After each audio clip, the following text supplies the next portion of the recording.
Hi everyone, आज के session में आप सभी का स्वागत है। मैं चंदन प्रसाद।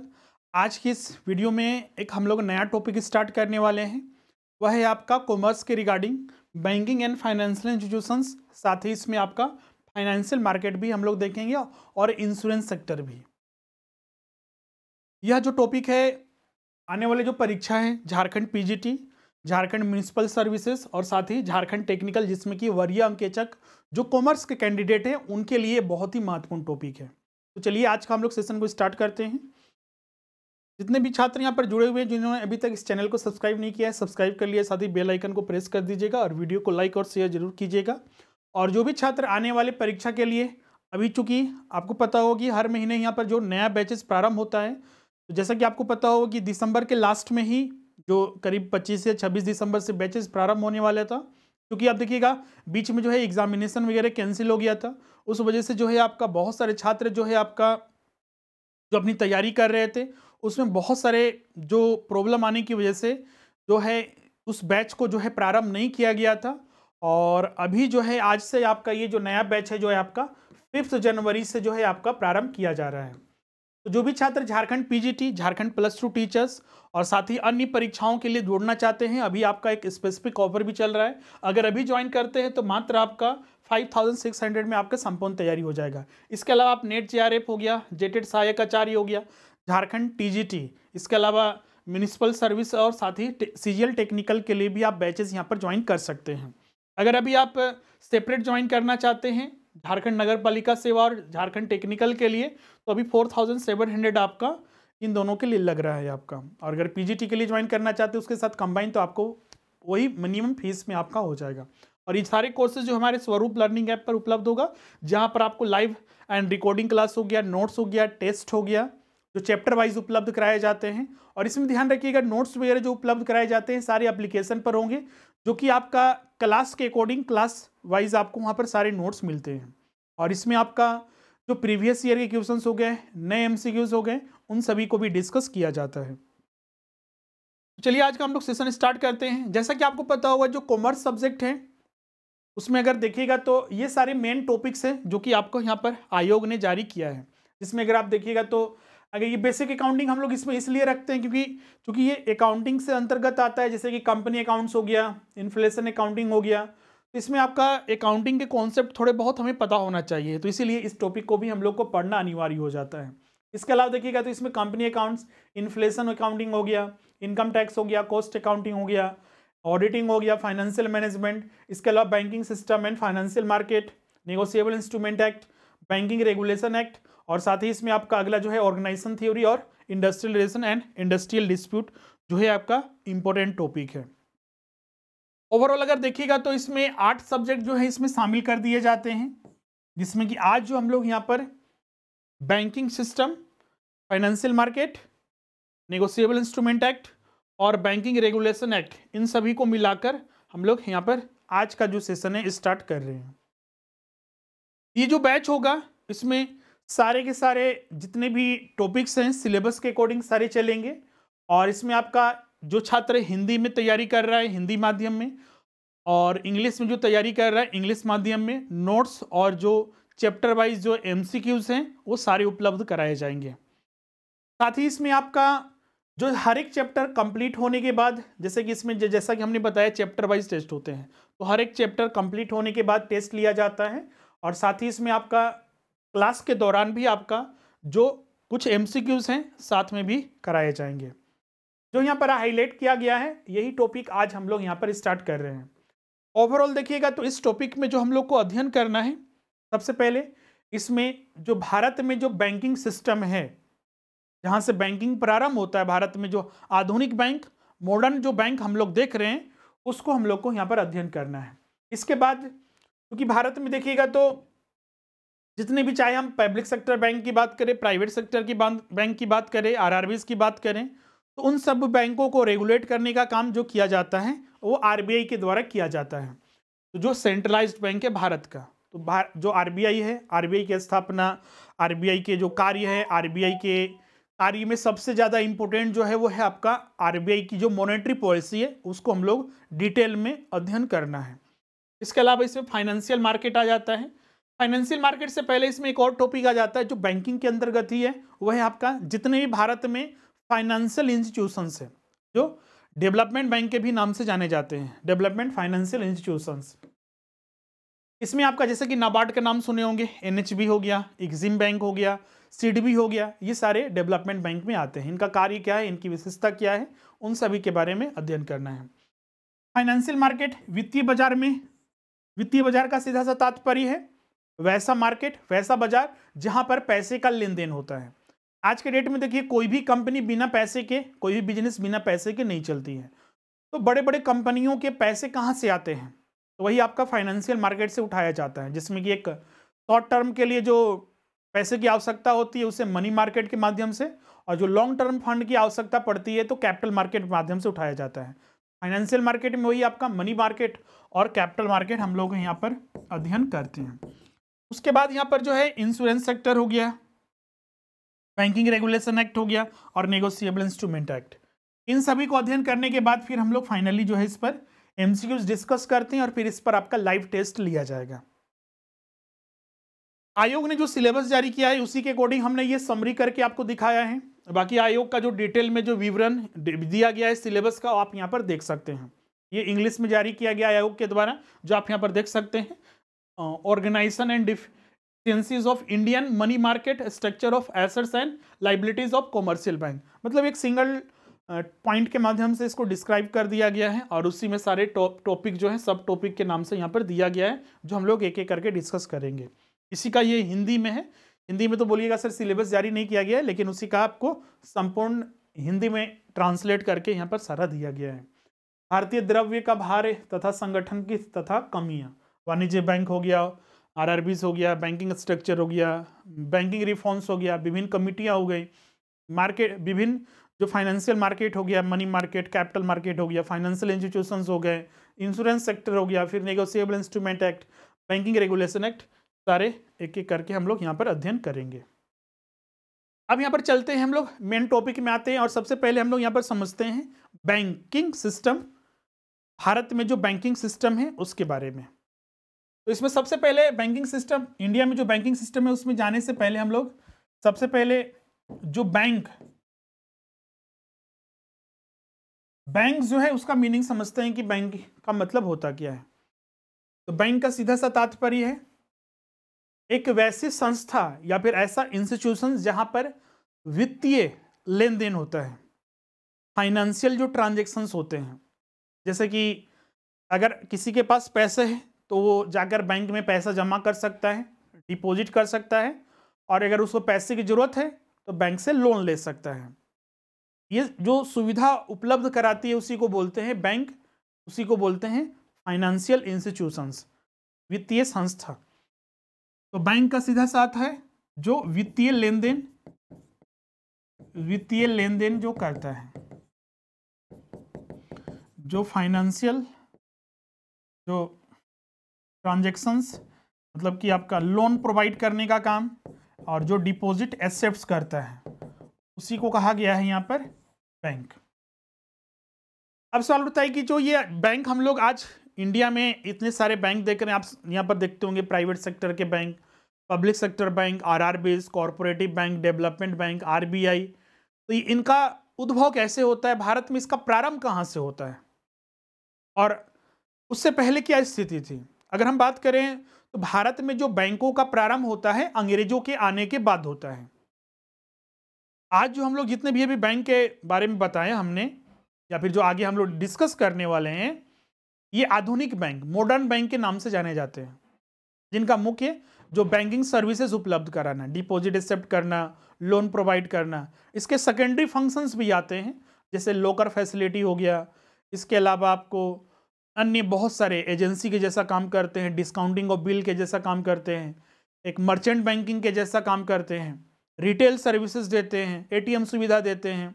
तो बहुत सारे आज के डेट में तो बहुत सारे इंश्योरेंस भी बैंक, बहुत सारे बैंक अपने जो सब्सिडी के माध्यम से उपलब्ध कराते हैं। मतलब कि बहुत सारे सर्विसेज आज के डेट में बैंकों में उपलब्ध होती हैं। ये जो आधुनिक बैंक है, इसके अलावा कुछ ऐसे भी सेक्टर हैं जहां पर ये आधुनिक बैंक न होते हुए भी वहां पर जो वित्तीय लेन देन होता है। ऐसे देखा जाए तो किसी भी इकोनॉमी में, जैसे कि इंडियन इकोनॉमी में देखिएगा तो दो तरह के यहाँ पर सेक्टर देखने को मिलते हैं, जिसमें कि एक होता है आपका ऑर्गेनाइज सेक्टर और एक होता है अनऑर्गेनाइज सेक्टर। ऑर्गेनाइज सेक्टर किसे कहा गया है? अगर देखिएगा तो बहुत सारे ऐसे सेक्टर हैं जहां पर वित्तीय लेन देन तो होते हैं, लेकिन कोई नियम कानून वहां पर नहीं होता है। नहीं वहां पर, जैसे कि बैंक जब लोन देती है तो उसके अपने रेट ऑफ इंटरेस्ट होते हैं, उसके अपने जितने भी आपका नियम कानून होता है, जैसे आरबीआई के जो गाइडलाइंस होता है, जैसे कि आरबीआई ने जो रेपो रेट तय किया है, जो बैंक रेट तय किया है, उसी के आधार पर वो लोन उपलब्ध कराते हैं। लेकिन बहुत सारे ऐसे क्षेत्र हैं जिसको हम लोग बोलते हैं यहाँ पर अनऑर्गेनाइज बैंकिंग सेक्टर, जो जहाँ पर कोई रूल्स रेगुलेशन काम नहीं करता है, आरबीआई के क्या गाइडलाइंस है उसके माध्यम से वो कुछ भी उपलब्ध नहीं कराते हैं। इसी को बोलते हैं यहाँ पर, जैसे कि आपने नाम सुना होगा महाजनी परंपरा।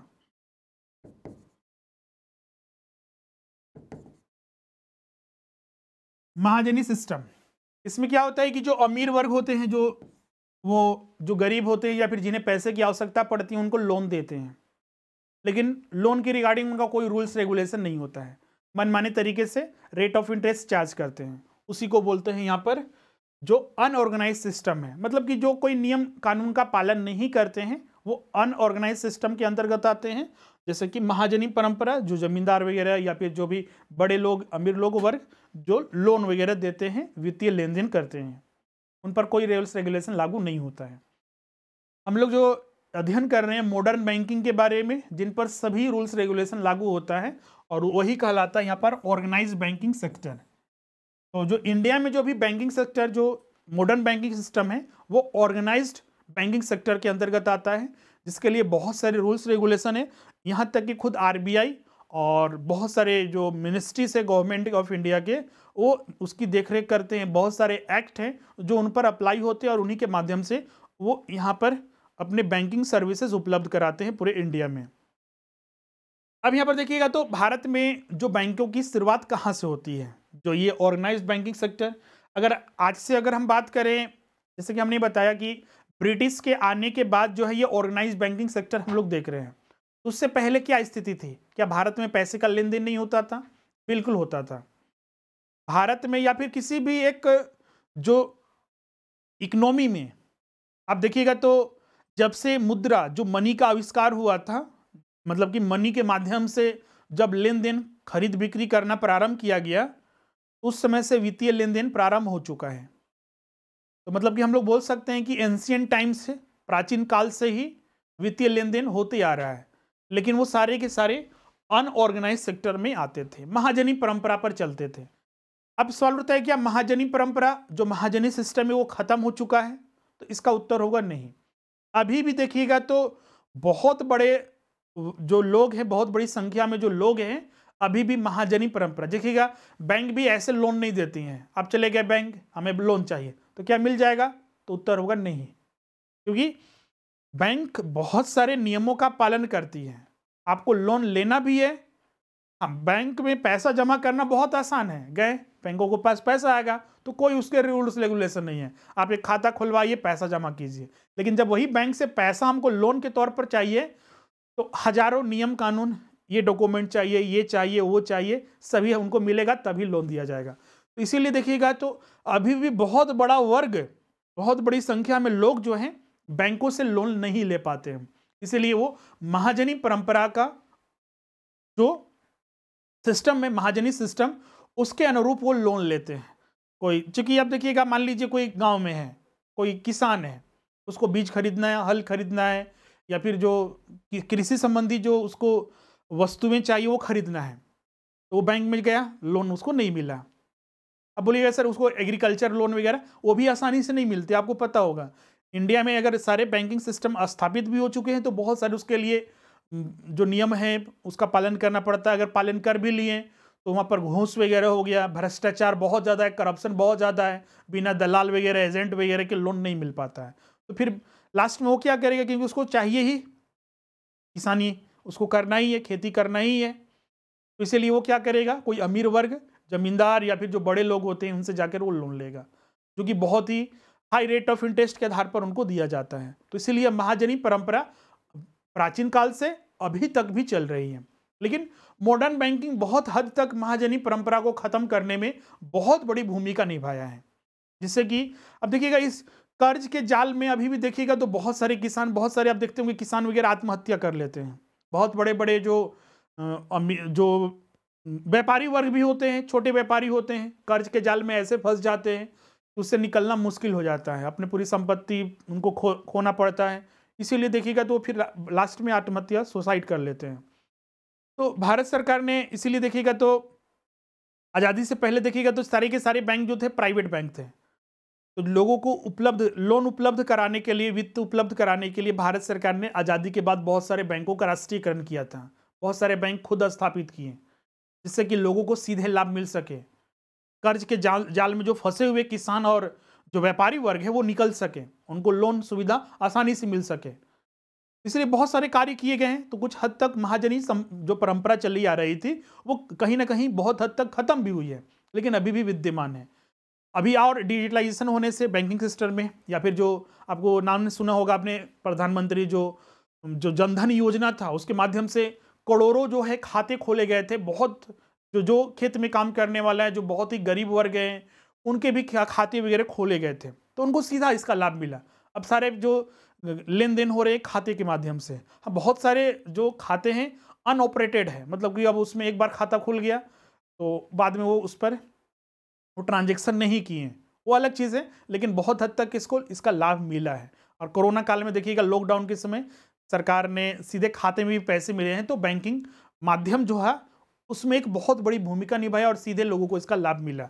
इसीलिए ऑर्गेनाइज सेक्टर अभी बोल सकते हैं, जो ऑर्गेनाइज बैंकिंग सेक्टर है बहुत ज़्यादा वो विस्तृत हो रहा है और आने वाले दिनों में और होगा भी। तो अब इसकी शुरुआत कहाँ से होती है उसको हम लोग समझते हैं। भारत में इसकी शुरुआत कहाँ से होती है? तो जैसा कि हमने प्रारंभ में बताया, इसकी शुरुआत होती है ब्रिटिश काल से, जब भारत में अंग्रेजों का शासन था वो उस समय से। अब पूछा जाएगा अगर मान लीजिए विश्व में बैंकिंग, जो मॉडर्न बैंकिंग सिस्टम है वो कहाँ से प्रारंभ होता है, तो इंग्लैंड से, बैंक ऑफ इंग्लैंड के नाम से। भारत में जो पहला आधुनिक पद्धति के आधार पर, मॉडर्न सिस्टम के आधार पर जो पहला बैंक स्थापित हुआ था वो था आपका बैंक ऑफ हिंदुस्तान, जो 1770 में स्थापित हुआ था। इसके बाद तो बहुत सारे बैंक स्थापित हुए। भारत में जो बैंकों का इतिहास, जो हिस्ट्री है इंडियन बैंकिंग सिस्टम का, उसको हम लोग समझने के लिए इसको हम लोग 3 कैटेगरी में डिवाइड करते हैं। 1947 मतलब आज़ादी से पहले भारत में बैंकिंग की क्या स्थिति थी, जो बैंकिंग सिस्टम था 1947 से पहले, इंडिपेंडेंस से पहले। फिर 1947 से 1991 के बीच में क्या स्थिति हुई, और 1991 के बाद क्या स्थिति हुई, एक एक करके हम लोग चर्चा करेंगे। सबसे पहले हम लोग यहां पर आते हैं कि 1947 से पहले भारत में बैंकों की क्या स्थिति थी। ये 3 फेज में हम लोग 3 स्टेज में समझेंगे। जैसे कि हमने बताया कि भारत में जो पहला बैंक स्थापित हुआ था वो 1770 में स्थापित हुआ था, बैंक ऑफ हिंदुस्तान के नाम से। इसकी स्थापना जो की गई थी अलेक्जेंडर एंड कंपनी के द्वारा। लेकिन ये भी बैंक लंबे समय तक नहीं चल पाया, 1832 में ये बंद हो गया था। लेकिन हाँ, ये बैंक भले ही आने वाले कुछ वर्षों में ही बंद हो गया, लेकिन एक ओरिजिन बन गया कि भारत में बहुत सारे बैंक अब स्थापित होना, और या अब तक स्थापित हो चुके थे।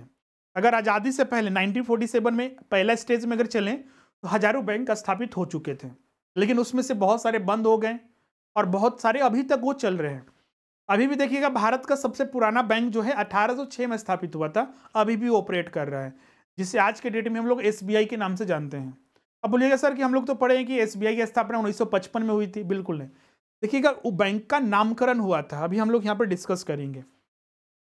जैसा कि हमने यहाँ पर बताया कि बहुत सारे बैंक 1947 से पहले स्थापित हो गए थे, लेकिन इसमें से कुछ बंद हो रहे थे, कुछ अच्छे से चल रहे थे, कुछ काजूद अभी भी है। इसीलिए देखिएगा भारत में जो 1947 से पहले जो क्रमिक विकास माना जाता है, 3 बैंकों की भूमिका सबसे बड़ी मानी जाती है। उसमें एक है बैंक ऑफ बंगाल, दूसरा है बैंक ऑफ मद्रास और तीसरा है बैंक ऑफ बॉम्बे। सबका फुल फॉर्म आगे आपको मिलेगा। बहुत सारे छात्र पूछते हैं सर क्लास के दौरान ये सब चीज़ें लिखना जरूरी है। बिल्कुल आप लिख भी सकते हैं, इसमें सारे पॉइंट को तो आपको लिखने की ज़रूरत नहीं है। इसमें जो मेन पॉइंट होते हैं, जैसे कि अभी हमने बताया बैंक का क्या अर्थ है, तो वो की पॉइंट आप लिखते जाइए। एक्चुअली की पॉइंट आपको लिखना इसलिए ज़रूरी होता है क्योंकि देखिएगा इसमें बहुत सारे सब्जेक्ट हैं, टोटल 8 सब्जेक्ट हैं जो बीकॉम और एमकॉम को मिलाकर इसमें पूरा पढ़ना पड़ता है। और अगर आप इसका की नोट्स नहीं बनाइएगा, जैसे कि अभी एग्जाम होने वाला था, तो बहुत सारे छात्र चिंतित थे, इतना सारा हम कैसे अध्ययन करेंगे, हमने कुछ लिखा भी नहीं है, बुक्स भी इतने सारे हैं, नोट्स भी इतने सारे हैं, पीडीएफ इतने सारे हैं, तो कैसे इसको हैंडल हम करें। अगर ये की नोट्स रहता है तो आपको सीधा रिवीजन करना होता है, लेकिन अगर की नोट्स नहीं रहेगा तो आप उतने सारे एक दिन में कैसे रिवीजन करके, या फिर एक हफ्ते में, 2 हफ्ते में, 2 दिन में, 1 दिन में आप कैसे एग्जाम दीजिएगा। तो इसीलिए की नोट्स जरूर बनाइएगा। और की नोट्स में ऐसा नहीं होना चाहिए जैसे banking and financial institution 8-10 page में पूरा कंप्लीट हो जाना चाहिए। ऐसा नहीं करना है कि यहाँ पर इतना सारा पॉइंट लिखा हुआ है, इस सबको यहाँ से उठाकर अपने कॉपी में छाप दिए, उसका क्या फ़ायदा, कुछ फ़ायदा नहीं। पढ़ना चाहे यहाँ से है चाहे वहाँ से पढ़िए, पढ़ना है आपको, दिमाग में स्टोर करना है।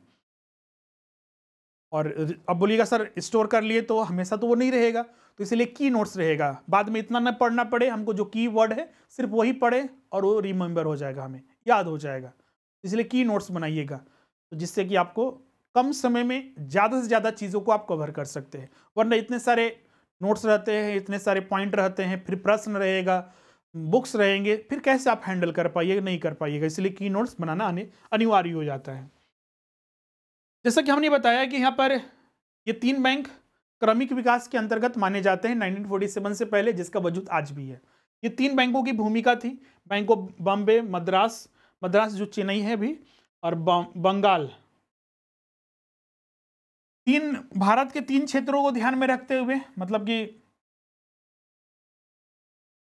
मद्रास दक्षिण भारत, जो बैंक ऑफ बंगाल उत्तर और पूर्वी भारत, और बैंक ऑफ बॉम्बे उत्तरी और पश्चिमी भारत, 3 रीजन में स्थापित हुआ था। इसका डेट अगर हम बात करें तो बैंक ऑफ बंगाल जो था 1806 में स्थापित हुआ था। बैंक ऑफ बंगाल जो था 1806 में, बैंक ऑफ बंगाल जो था आपका 1806 में, इसका एग्जैक्ट डेट है 2 जून 1806। बैंक ऑफ बॉम्बे जो था 1840 में, 15 अप्रैल 1840, और बैंक ऑफ मद्रास जो था 1 जुलाई 1843 में स्थापित हुआ था।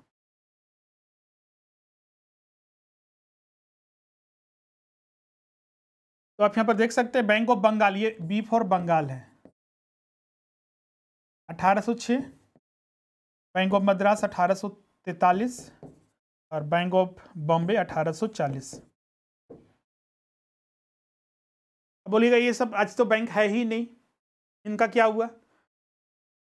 तो इन तीनों बैंकों को आपस में मिलाकर 1921 में एक बैंक बनाया गया जिसको बोला गया imperial bank of India. Imperial bank of India, और ये भारत का पहला बैंक था जिसका मर्जर हुआ था, 3 बैंकों को मर्ज करके एक बैंक बनाया था, विलयकरण हुआ। विलयकरण का मतलब सीधा सा कि जो पहले सेपरेट था, जो स्वतंत्र थे, अब इन तीनों को आपस में मर्ज कर दिए। मर्ज करने का क्या बेनिफिट हुआ कि चूंकि एक इनका स्ट्रक्चर बढ़ा, इनका जो कॉम्पोजिशन था, कैपिटल था, वो सब स्ट्रेंथ था, वो सब बढ़ा, इंप्लॉइज थे वो भी बढ़ गए इसके आधार पर।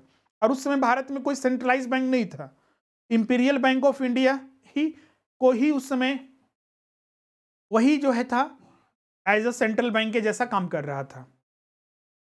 और चूंकि सब अलग अलग, बैंक ऑफ बंगाल अलग था, बैंक ऑफ बॉम्बे अलग था, बैंक ऑफ मद्रास अलग था, अलग अलग सब काम कर रहे, इसलिए मर्ज करके एक ऐसा बैंक बनाया गया जो कि उस समय ब्रिटिश गवर्नमेंट जो थी उसका भी काम करे, जो ब्रिटिश इंडिया थी।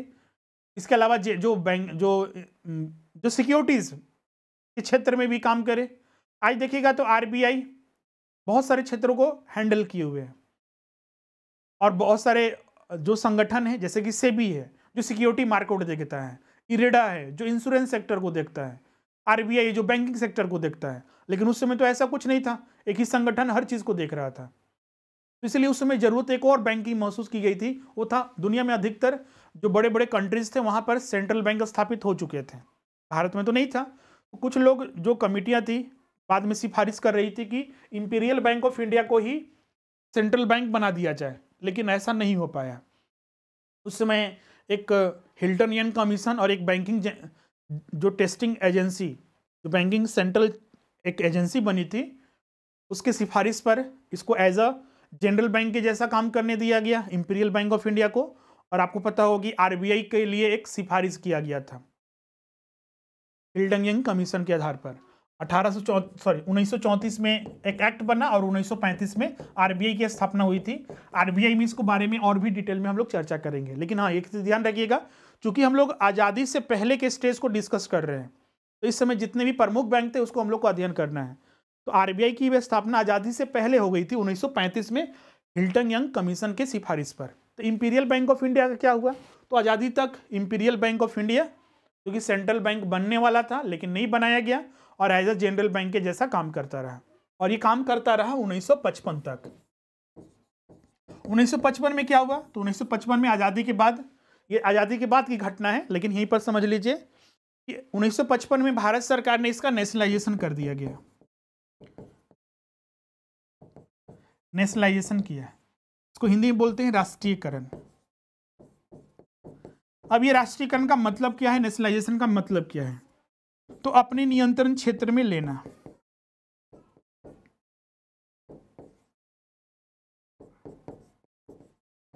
अब बोलिए कोई अपने नियंत्रण क्षेत्र में लेना, कंपनी, कॉमर्स के छात्र है तो आपको पता होगा कि हर एक कंपनी का शेयर होल्डिंग होता है, जिसके पास जितना शेयर होल्डिंग रहेगा वो उस कंपनी का, उस संस्था का मालिक होता है।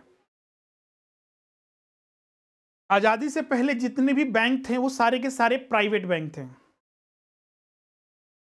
मतलब कि सबका ओनरशिप किसी न किसी इंडिविजुअल व्यक्ति के हाथों में था, कोई कंपनी के हाथ में था। जैसे कि अभी हमने बताया बैंक ऑफ हिंदुस्तान, तो उसको अलेक्जेंडर एंड कंपनी ने बनाया था, तो उसका मेजर शेयर होल्डिंग उनके पास था, तो उसका ओनर था। आज़ादी के बाद भारत सरकार ने यही किया, बहुत सारे बैंकों को खरीद लिया, इसी को बोला जाता है राष्ट्रीयकरण करना। राष्ट्रीयकरण बहुत सारे अपनी विशेषताओं के आधार पर, जैसे कि राष्ट्रीयकरण करने का उद्देश्य क्या था, नेशनलाइजेशन करने का उद्देश्य क्या था, ताकि जो ग्रामीण क्षेत्र हैं, जो रूरल एरियाज हैं, या फिर जो छोटे शहर हैं, स्मॉल जो सिटीज वगैरह हैं, वहां पर बैंकिंग सुविधा मिल सके, बैंकिंग सर्विसेज उपलब्ध हो सके, सेविंग्स को बढ़ावा दे सके। लोग पैसे बचत नहीं करते थे, घर में नहीं रखते थे, पैसे चोरी वगैरह हो जाने की वजह से, या फिर उतने जरूरत नहीं समझते थे। बैंक एक ऐसा काम किया कि लोग अपनी जरूरत की चीज, मतलब कि आवश्यकता को समझते हुए थोड़े थोड़े पैसे उसमें जमा करना प्रारंभ किए। तो सेविंग्स को भी बढ़ावा देना था, और ये जरूरी भी था भारत जैसे कंट्री में। तो इसलिए नेशनलाइजेशन किया गया, ताकि जो ग्रामीण क्षेत्र हैं, या फिर जो रूरल एरियाज हैं, या फिर जो एग्रीकल्चर सेक्टर है, स्मॉल जो इंटरप्राइजेस है, या फिर जो स्मॉल बिजनेस है, उनको सीधे तौर पर वित्त उपलब्ध हो सके, इसलिए नेशनलाइजेशन किया गया था।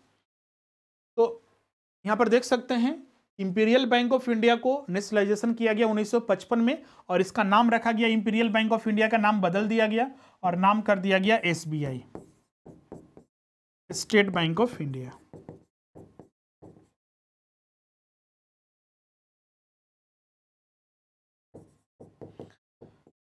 और जैसा कि हमने बताया 1934 में आरबीआई एक्ट बना,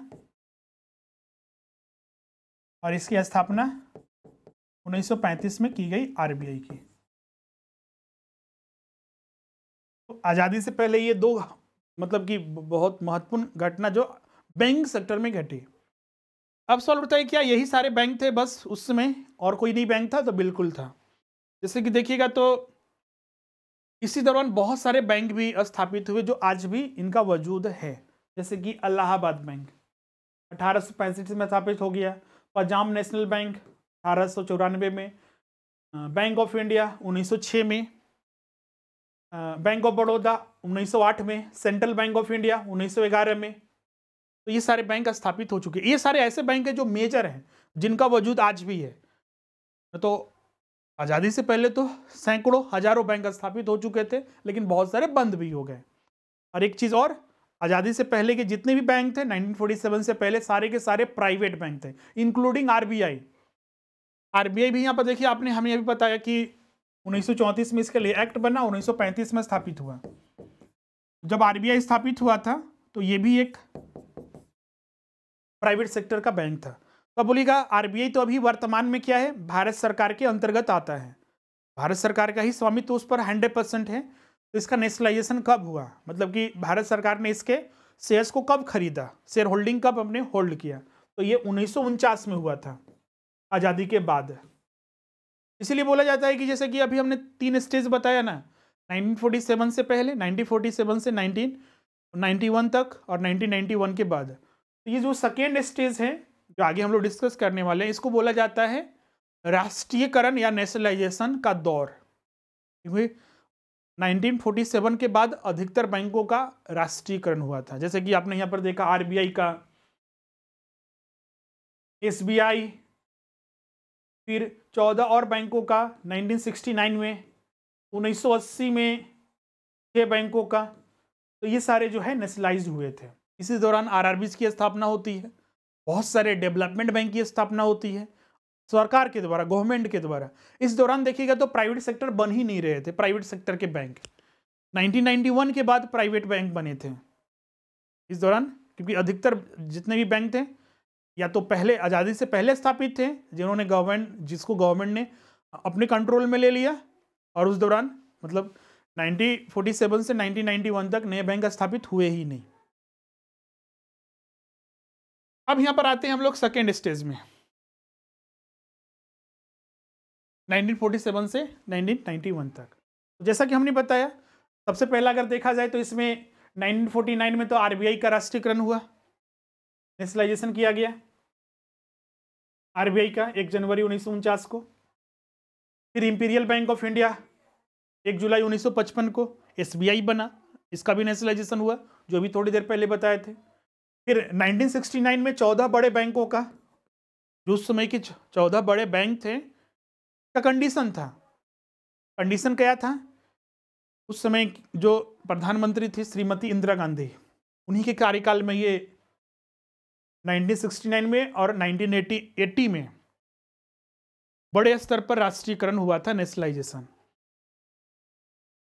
कंडीशन उन्होंने रखा कि उस समय जिन बैंकों का जो कैपिटल है, पेड अप कैपिटल आपको पता है, जिस वैसे शेयर जिस पर शेयर होल्डर ने पेमेंट कर दिया है, पेमेंट हो चुका है, जिनका पेड अप कैपिटल 50 करोड़ या उससे ज्यादा है, उनका राष्ट्रीयकरण किया, नेशनलाइजेशन किया गया 1969 में। और वैसे उस समय बैंक 14 थे, तो 14th बैंक का नेशनलाइजेशन हुआ।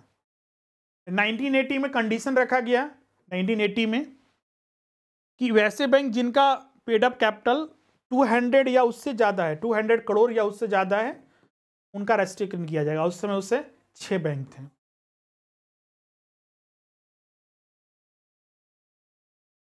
फिर ये राष्ट्रीयकरण होने के बाद फिर 1975 में आरआरबीज की स्थापना की गई, एक साथ 5 आरआरबी की स्थापना।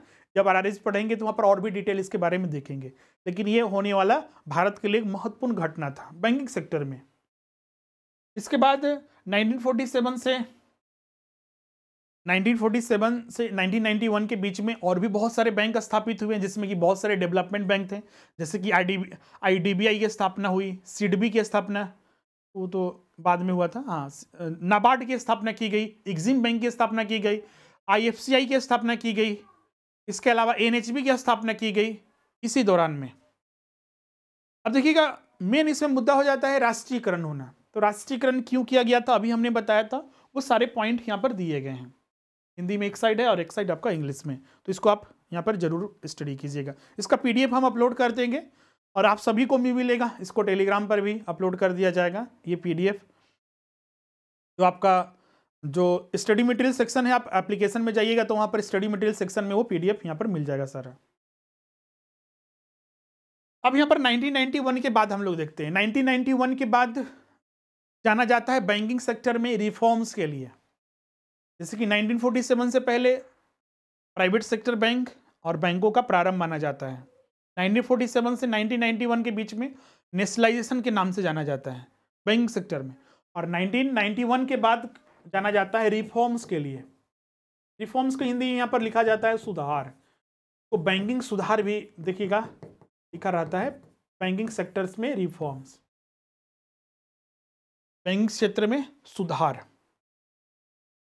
जैसे कि जो फैसिलिटी अभी तक बैंकों के माध्यम से मिल रही थी, या फिर जो बैंक इतनी बड़ी संख्या में स्थापित हो रहे थे, क्या वो पर्याप्त थे? उनकी क्वालिटी, उनकी गुणवत्ता पर बात किया गया। जैसे कि एक मान लीजिए हमारा पर्पस है कि बच्चों को स्कूल भेजना है, तो पहले तो हम ये कोशिश करेंगे कि बच्चा कैसे भी स्कूल जाए, फिर उसकी क्वालिटी पर बात किया जाता है कि वो क्या सीख रहा है, उसको नॉलेज कितना गेन हो रहा है, क्या वो स्टैंडर्ड जितना होना चाहिए उसको पर्याप्त, जैसे कि 5वीं क्लास में पहुंच चुका है तो 5वीं क्लास के स्तर की पढ़ाई की जानकारी उसको है या फिर नहीं है, उसकी गुणवत्ता को देखेंगे। अब मान लीजिए बैंक स्थापित होने लगे, तो सिर्फ बैंक स्थापित करना ही हमारा उद्देश्य नहीं है कि हर जगह बैंक स्थापित हो जाए। अब वो बैंकिंग सर्विसेज सही दे रहा है या फिर नहीं दे रहा है वो भी देखना है, उसकी क्वालिटी कैसी है, क्या बैंकों को भी ये अधिकार मिल रहा है कि वो खुद से कुछ डिसीजन ले सके या फिर सिर्फ आरबीआई और गवर्नमेंट के ही अंडर कंट्रोल में रहे। इसीलिए रिफॉर्म्स किया गया कि क्वालिटी पर बात किया गया, उनके अधिकार की राइट्स की बात की गई, बैंकों के भी राइट्स होने चाहिए, कुछ उनके भी बातों को सुना जाए। ऐसा नहीं कि प्राइवेट सेक्टर के बैंक ही सब खराब होते हैं। इसलिए देखिएगा 1991 के बाद बहुत सारे प्राइवेट बैंक स्थापित हुए थे। अभी वर्तमान में कुछ सालों से देखिएगा, मतलब कि ये 21वीं सदी में अगर बोलिएगा तो बहुत सारे बैंक स्थापित नहीं हुए थे। अभी भी देखिएगा तो नए बैंक बन ही नहीं रहे हैं। आप जितने भी लिस्ट देखिएगा उसमें कोई भी ऐसा बैंक नहीं मिलेगा जो कि आपको बोलिएगा कि नहीं कि सर ये बैंक स्थापित हुआ है। या तो अभी पेमेंट बैंक आपको मिलेंगे, पेमेंट बैंक जब ये 500 और 1000 के जो नोट बंद हुए थे उसके बाद डिजिटलाइजेशन को बढ़ावा देने के लिए पेमेंट बैंक स्थापित हुए थे। एक NBFC, non banking financial companies का आप नाम सुनते होंगे, बंधन बैंक और एक IDFC को 14 और 15 में लाइसेंस मिला था आरबीआई के द्वारा। बैंक अभी स्थापित ही नहीं हो रहे हैं क्योंकि बैंकों की अपनी समस्या है। बैंक, अगर भारतीय अर्थव्यवस्था में अगर पूछा जाए आपसे, इंडियन इकोनॉमी में पूछा जाए कि हमारे देश की सबसे बड़ी समस्या क्या है, तो बेरोजगारी के बाद, अनएम्प्लॉयमेंट के बाद ये बैंकों का ही मामला आ जाता है, और उनका NPA, नॉन परफॉर्मिंग एसेट्स, क्योंकि ये बहुत बड़ी समस्या है।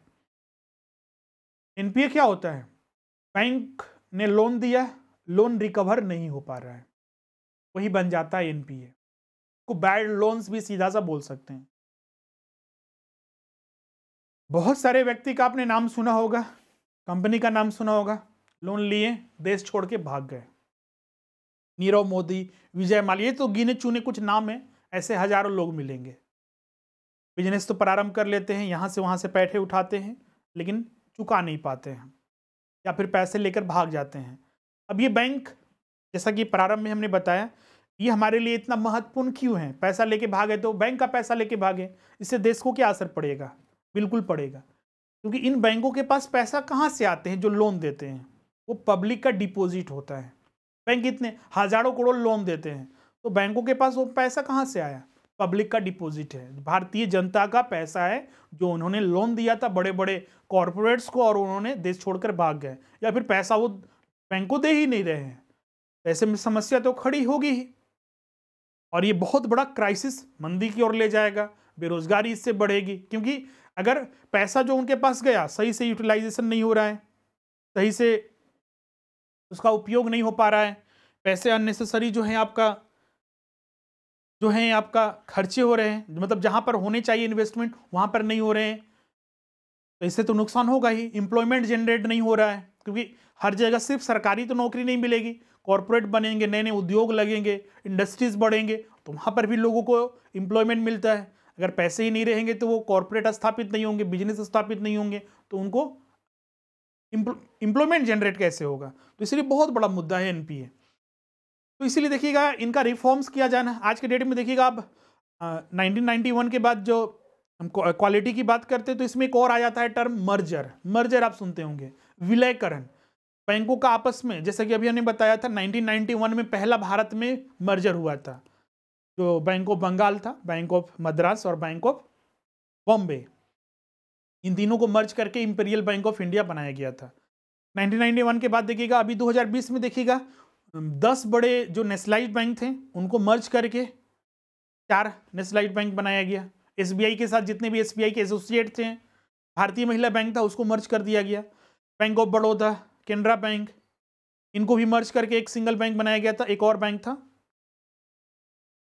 तो ये सारे मर्जर हुए ताकि इनका स्ट्रेंथ बढ़ सके, कैपिटल बढ़ सके, इनका जो एरिया है वो बढ़ सके और इनको एक मजबूती मिल सके, इसलिए मर्जर किए जाते हैं। तो 1991 के बाद ये सारे हुए थे। तो उसी का यहाँ पर जो है विवरण यहाँ पर दिया गया है। आरबीआई ने 10 निजी बैंकों को भी लाइसेंस दिया था, जिसमें देखिएगा ICICI bank, axis bank, HDFC, DCB, ये सारे बैंक इसमें शामिल हैं। इसलिए देखिएगा इसको बैंकिंग तीसरा स्टेज को, थर्ड स्टेज को बैंकिंग सेक्टर के रिफॉर्म्स के नाम से जाना जाता है। क्लियर है? तो ये जो तीनों स्टेज थे हमने उसको शॉर्ट में और हर चीजों को शामिल करते हुए अध्ययन किया। अब यहाँ पर देखिएगा तो हर एक बैंकों के बारे में हम लोग को अध्ययन करना है। जैसे देखिएगा तो आगे हम लोग यहाँ पर पढ़ेंगे कि भारत में जो बैंकिंग स्ट्रक्चर है वो इस आधार पर चल रहे हैं। सबसे ऊपर जो है आरबीआई है, सबसे ऊपर, मतलब सर्वे सर्वा बोलिए इसको, या फिर मालिक बोलिए, या फिर उसको हर तरह से उसको नाम दीजिए, वो आरबीआई है। आरबीआई के अंतर्गत बहुत सारे बैंक आते हैं, जिसमें कि वाणिज्यिक बैंक आते हैं, कॉमर्शियल बैंक जिन्हें कहा जाता है, रीजनल रूरल बैंक्स कहा जाता है RRBs, corporative banks, development financial institutions, NBFCs और पेमेंट बैंक। मतलब कि भारत में जो बैंकिंग जो सर्विसेज उपलब्ध करा रहे हैं या फिर नॉन बैंकिंग सर्विसेज उपलब्ध करा रहे हैं वो सारे यही संस्थान हैं। अब इन्हीं को एक एक करके अध्ययन करना है हमें। अब बोलिएगा सर कि आरबीआई ये कैटेगरी बांट के रखी है सारे टाइप्स, तो बिल्कुल नहीं। भारत सरकार अपने अनुसार इसको डिवाइड किया और भारत में ये सारे बैंक स्थापित हैं, लेकिन इनको रेगुलेट चूंकि आरबीआई करता है इसलिए आरबीआई के अंतर्गत आते हैं।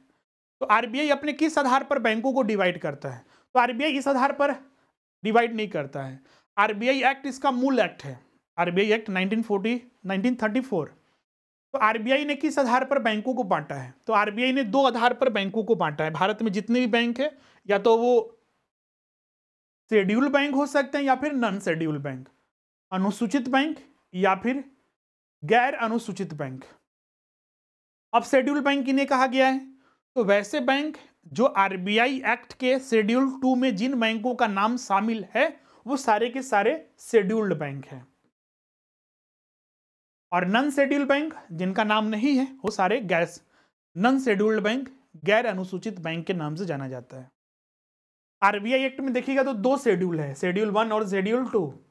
शेड्यूल 2 ही जो है, ये शेड्यूल 2 जो है आपका जिन बैंकों का नाम इसमें आता है जितने भी।